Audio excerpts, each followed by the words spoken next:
दोस्तों आज हम बात करने वाले हैं एक ऐसे बैंक के बारे में जो कि है तो लार्ज कैप बट लगता तो स्मॉल कैप भी नहीं है। कभी स्टॉक हुआ करता था 400 रुपये का और वहाँ से गिर के हो गया 10 रुपये का, 5 रुपये का लो भी बनाया था और अभी वहाँ से बढ़ते बढ़ते 18 रुपये का भी हो गया है। और कुछ लोगों का कहना ये है कि वो 25 रुपये का हो जाएगा, उसके बाद उसका अगला टारगेट 42 से 45 रुपये है और फिर क्या, फिर एक लंबी रेस का घोड़ा बन जाएगा, 400 रुपये का हो जाएगा। और कुछ लोग जो मल्टीबैगर स्टॉक्स पे अपने वीडियोस बनाते हैं यूट्यूब पे, मैंने देखा कि वो कह रहे हैं कि वो 5000 का भी हो जाएगा। तो welcome back to Boston research और मैं हूं आपका दोस्त सौरभ, जुड़ गया हूं आपके साथ सीधा बॉस्टन से और डिस्कस करेंगे आज येस बैंक के बारे में। सबसे बड़ा क्वेश्चन ये है कि क्या हमें येस बैंक को खरीदना चाहिए? क्या ये सच में एक मल्टी बैगर है? क्या ये हमारी किस्मत को बदल देगा?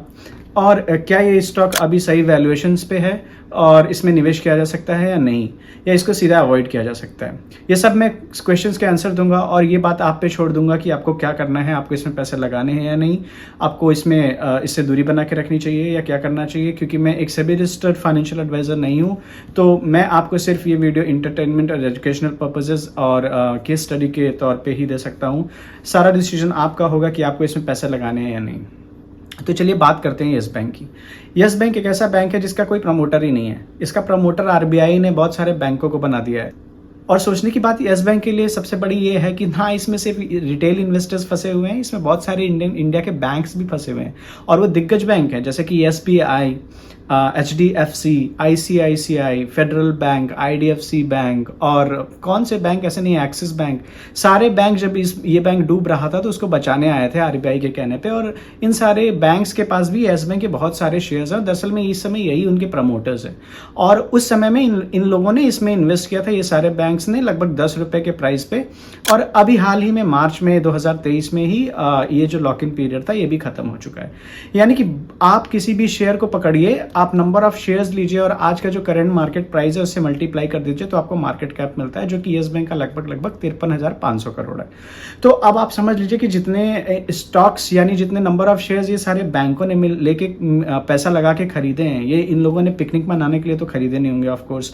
जब इनका पैसा इन्होंने 10 रुपए पे खरीदा था, जो 18 रुपए का है, तो ये तो यही चाहेंगे कि इसको डिस्ट्रीब्यूट करें धीरे धीरे और इस अपने इन्वेस्टमेंट से प्रॉफिट कमा के निकले, क्योंकि उनका भी काम यही है। वो भी अपने कस्टमर्स को और अपने इन्वेस्टर्स को हैप्पी रखना चाहते थे। सारे बैंक शायद यही करेंगे, क्योंकि कोई भी स्टॉक का प्राइस जब ऊपर जाता है तो दो वजह से जाता है, जब एक्यूमुलेशन हो रहा हो और जब डिस्ट्रीब्यूशन हो रहा हो। जब भी डिस्ट्रीब्यूशन हो रहा होता है तो सामने वाली पार्टी ये चाहती है कि स्टॉक का दाम बढ़े, वो जिससे धीरे धीरे करके अपने शेयर्स धीरे धीरे कम करते जाएं। जब एक्यूमुलेशन फेज होता है तो इन्वेस्टर्स उस शेयर की भाव को इसलिए बढ़ने देते हैं ताकि क्योंकि वो खरीद रहे होते हैं। जब भी वो खरीदते हैं तो स्टॉक का प्राइस बढ़ जाता है सप्लाई और डिमांड की वजह से।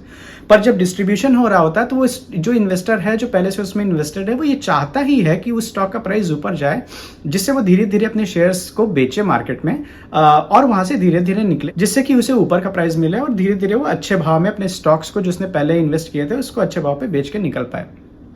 दोस्तों येस बैंक की बात यह है कि इनका जो रिटर्न ऑन इक्विटी है वो नेगेटिव है। वहीं अब अगर आप बंधन बैंक को भी लेते हैं, जिसके साथ इतने सारे नेचुरल क्लैमिटीज होते हैं, उसका भी आरओई जो है वो 11 से 14% का है। फेडरल बैंक का भी 11-12% है। इनका 5 साल का CAGR सेल्स भी नेगेटिव में, इनके सारे पैरामीटर्स नेगेटिव में। वहीं पे आप अगर बंधन बैंक तक को पकड़ लें तो आपको दिखेगा कि ये सारी चीजें उसमें पॉजिटिव है कहीं ना कहीं।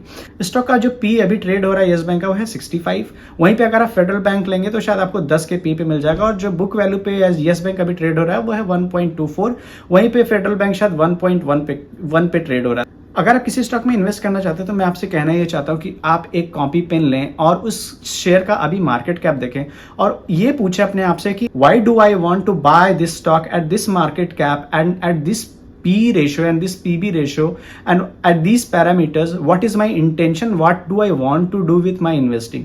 तब शायद आपको एक सही आंसर मिलेगा। आप येस बैंक के साथ भी ऐसा ही करिए, एक कॉपी पेन लेके बैठिए और ये सारे क्वेश्चंस का आंसर कीजिए। अगर आप वो पूरा एक पन्ना भर पाते हैं कि येस बैंक आपको इसलिए खरीदना है और सिर्फ इसलिए नहीं क्योंकि एक आप स्पेकुलेशन कर रहे हैं कि 5 रुपए का है, 25 रुपए का है, 1000 शेयर ले लूंगा, 25,000 रुपए लगेंगे, 10 साल बाद ये 2 करोड़ का हो जाएगा मेरा पोर्टफोलियो, मैं करोड़पति बन जाऊंगा। ऐसा होता नहीं है। क्यों नहीं होता है? क्योंकि जब सारे लोगों के पास एक कॉमन शेयर होता है तो जैसे ही प्राइस बढ़ता है दूसरा आदमी उससे निकलने लगता है। हाँ, एक एक्सेप्शनल केस है जब येस बैंक का शायद प्राइस बढ़ जाएगा।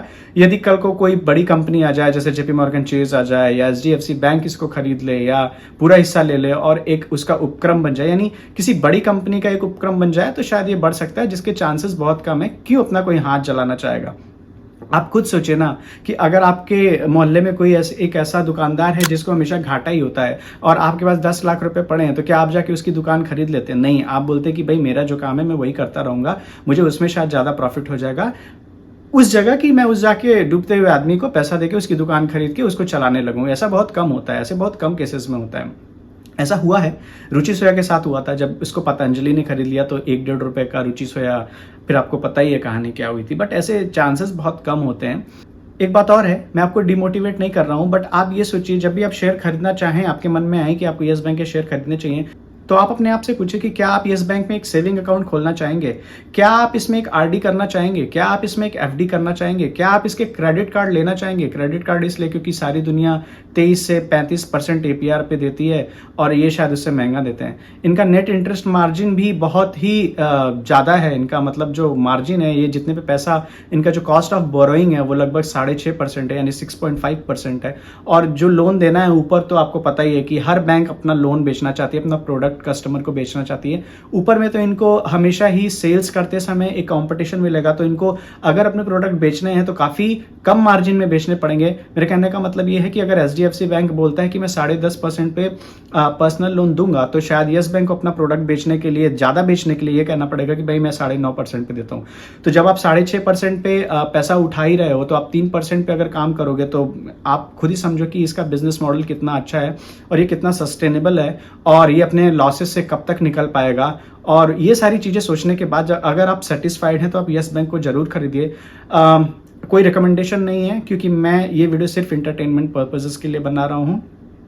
तो आशा है कि आपको ये वीडियो अच्छा लगा होगा। अगर आपको अच्छा लगा हो तो नीचे कमेंट में जरूर बताइए, और अगर आप चाहें तो मैं यस बैंक पे एक बहुत ही अच्छा वीडियो बना सकता हूँ, एनालाइज कर सकता हूँ इसके सारे पैरामीटर्स को और इसके प्रोज एंड कॉन आपको बता सकता हूँ। अगर आपको ऐसा कुछ वीडियो चाहिए तो आप कमेंट्स में मुझे जरूर बताइए। तब तक के लिए लाइक, शेयर, सब्सक्राइब कर दीजिए इस चैनल को, ढेर सारा प्यार दीजिए, और तब तक के लिए happy investing and take care, bye bye.